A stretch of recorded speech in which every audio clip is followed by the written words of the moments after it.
चलिए बेटा, कैसे हैं आप लोग? अच्छे हैं। आइए हम लोग एक और अनुच्छेद देखते हैं आज। ठीक है? यस। अनुच्छेद को ढंग से पढ़ेंगे, उसमें जो कठिन शब्द है उसको आप पढ़ने का प्रयास करेंगे। सीखेंगे। राज्याभिषेक, पहले ही देखिए थोड़ा कठिन है। राज्याभिषेक, राज्याभिषेक जैसे कि राज्याभिषेक का मतलब होता है कि राजा बनाने की तैयारी जब होती है, मुकुट उकुट पहनाया जाता है, मंत्रोच्चार किया जाता है, उनको सब जो है वस्त्र नए नए धारण कराए जाते हैं सभी सभा के बीच में। तो उस समय का जो कार्यक्रम होता है वही राज्याभिषेक होता है। राजा बनने से, गद्दी पे बैठने से पूर्व का जो एक कार्य होता है, नहलाना धुलाना, तैयार कराना, तिलक लगाना, आरती करना, उनको पहनाना, गद्दी पे बैठाना, पंडित जी के सामने पूजा पाठ सब होता है, तो वही एक कार्य है, उसी को कहा जाता है राज्याभिषेक। फिर उसके बाद जो है अभिषेक, अभिषेक मतलब तिलक लगाना होता है ना। तो उस समय राजा घोषित किया जाता है कि ये इस राज्य के राजा हो गए हैं। आइए हम लोग पूरा पढ़ते हैं। राज्याभिषेक के बाद भी शिवाजी ने अपना विजय अभियान जारी रखा। राज्याभिषेक के बाद भी शिवाजी ने अपना विजय अभियान जारी रखा। बीजापुर और कर्नाटक पर आक्रमण करके समुद्र तट के सारे प्रदेशों को अपने अधिकार में कर लिया। शिवाजी ने ही सबसे सुव्यवस्थित, देखिए यहाँ कठिन आया ना, सुव्यवस्थित ढंग से पहले नौसेना का संगठन किया। शिवाजी महान दूरदर्शी थे और वे यह जानते थे कि भविष्य में देश को नौसेना की आवश्यकता होगी।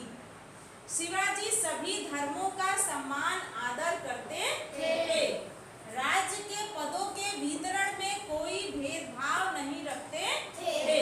उनके राज्य में स्त्रियों का बड़ा सम्मान करते थे। एक मिनट, उनके राज्य में स्त्रियों का बड़ा,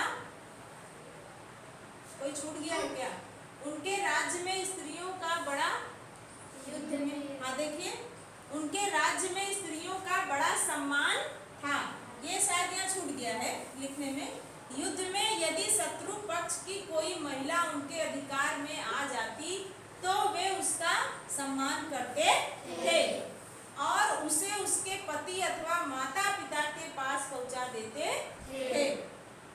फिर उसके बाद उनका राज्य धर्म निरपेक्ष राज्य था। कैसा राज्य था?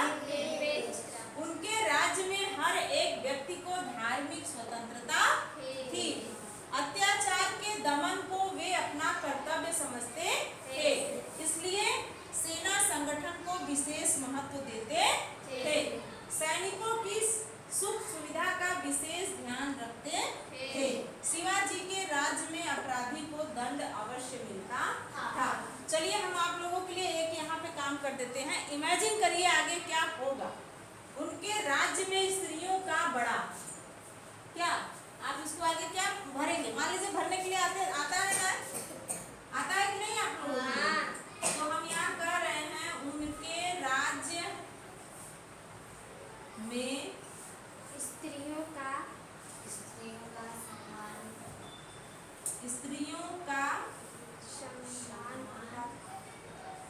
बड़ा अनादर था, सम्मान था। क्या आप करेंगे? सम्मान था।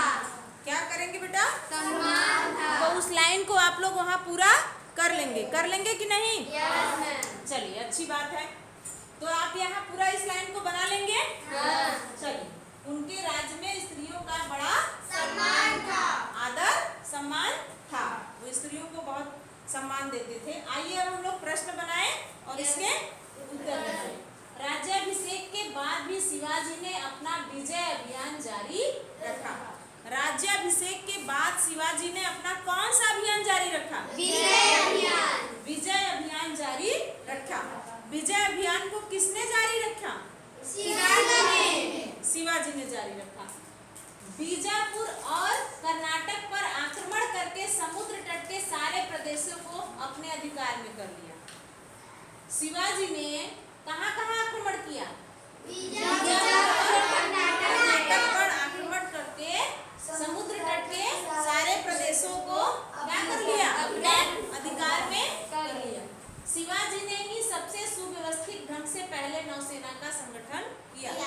पहले नौसेना का संगठन किसने किया? शिवाजी ने किस तरीके से किया? सुव्यवस्थित ढंग से किया, अच्छे तरीके से किया।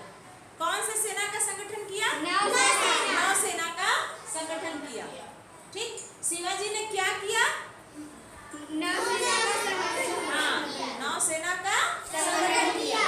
शिवाजी महान दूरदर्शी थे। शिवाजी कैसे थे? महान दूरदर्शी थे और वे यह जानते थे कि भविष्य में देश को नौसेना की आवश्यकता होगी। भविष्य में देश को नौसेना की आवश्यकता होगी। वो क्या जानते थे? भविष्य में नौसेना की आवश्यकता होगी। कौन जानते थे? शिवाजी। ठीक, अच्छी बात है। शिवाजी सभी धर्मों का सम्मान आदर करते थे। शिवाजी का व्यवहार सभी धर्मों के प्रति कैसा था? सम्मान और आदर से भरा हुआ था। वो सभी धर्मों को सम्मान देते थे। जरूरी नहीं है कि अगर कोई दूसरे धर्म का हो तो हम उसका मान सम्मान न करें, वो सबको स्वीकार करते थे। राज्य के पदों के वितरण में कोई भेदभाव नहीं रखते थे। राज्य का जो पद का वितरण होता है, पद में जो पद दिए जाते हैं, मंत्री का, महामंत्री का, सब जो है, तो संयुक्त मंत्री का, तो इन सब चीजों के लिए वो कोई भेदभाव नहीं करते थे। ठीक, उनके राज्य में स्त्रियों का, अब आप लोग बड़ा क्या भरेंगे? Dot dot dot. बड़ा सम्मान था। तो किसके राज्य में स्त्रियों का बड़ा सम्मान था? शिवाजी के राज्य में। शिवाजी के राज्य में स्त्रियों का बड़ा सम्मान था। ठीक, आप वहां समझ गए? युद्ध में यदि शत्रु पक्ष की कोई महिला उनके अधिकार में आ जाती थी, जब लड़ाई होती थी, युद्ध होता था, तो यदि कोई महिला, अगर वो जीत लेते थे युद्ध को, अगर महिला उनके अधिकार में आ जाती थी, अगर जब युद्ध जीत लिया जाता है तो अगले जिसका वो युद्ध जीतते हैं, जिस राजा का, उसका सारा संपत्ति सब कुछ उसका हो जाता है। तो जब उनके अधिकार में कोई महिला आ जाती थी तो वो क्या करते थे? तो वे उसका सम्मान करते थे और उसके पति अथवा पिता, माता पिता के पास पहुंचा देते थे। वो तो बहुत ही दयालु थे, बहुत ही अच्छे थे एक तरीके से, कि वो उसके माता पिता को पहुंचाना सबके बस की बात नहीं है, कि वो इतना दयालु राजा थे कि वो माता पिता के पास पहुंचा देते थे। ठीक, उसके बाद उनका राज्य धर्मनिरपेक्ष राज्य था। उनका राज्य कैसा था? उनके राज्य में हर एक व्यक्ति को धार्मिक स्वतंत्रता थी। उनके राज्य में सभी व्यक्ति को अपने धर्म को स्वतंत्रता थी। सही बात है। अत्याचार के दमन को वे अपना कर्तव्य समझते थे। अत्याचार को खत्म करना, मिटाना, किस चीज को अपना कर्तव्य समझते थे? मिटाना या अत्याचार का दमन करना, उसका नाश करना, खत्म कर देना। ठीक, इसलिए नौसेना के संगठन को विशेष महत्व देते थे। सारी लड़ाई भाई नौसेना, एक सेना के सैनिक से ही, बल से ही ले जाती है। दिमाग और बुद्धि सबका, बल और बुद्धि सबका इस्तेमाल होता है युद्ध में।